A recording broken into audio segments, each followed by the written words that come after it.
Corneille Nangaa ambaye ni kiongozi wa kundi la waasi la AFC M23 amedai kwamba M23 imeamua kuondoka mjini Uvira baada ya kuona kwamba kabila la Wanyamulenge ndio kabila ambalo linaathirika kwa sasa hivi na unyanyasaji unaoendelea mjini Uvira. Anadai kwamba uporaji, ubakaji na unyanyasaji wa kijinsia umetapakaa mjini Uvira, ndilo jambo ambalo limepelekea wao kuacha mji wa Uvira na kurudi nyuma.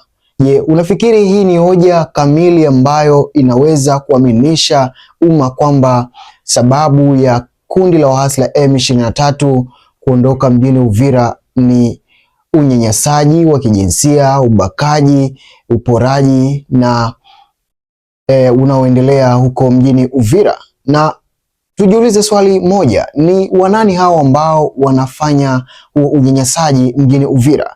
Ni watu gani? Kwa sababu mji wa Uvira ulikuwa chini ya udhibiti wa kundi la waasi la AFC M23 kwa kushirikiana na jeshi la Rwanda. Sasa nani ambaye alikuwa anafanya unyanyasaji na nani ambaye alikuwa ananyanyasa hao Wanyamulenge? Ametuma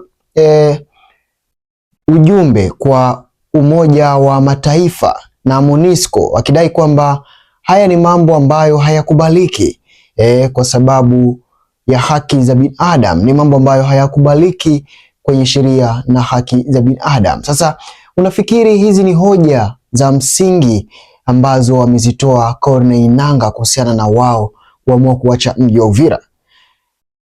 Raia wengi baada ya kuona jeshi la waasi la M23 limerudi nyuma, sasa hivi wameanza kurudi mjini Uvira, na leo kulikuwa kuna shamra mjini Uvira, ilikuwa kuna shangwe, raia wengi, wananchi walikuwa wakisherehekea kuona jeshi la waasi la M23 limeondoka mjini Uvira na jeshi la wazalendo kuendelea kulinda amani mjini Uvira.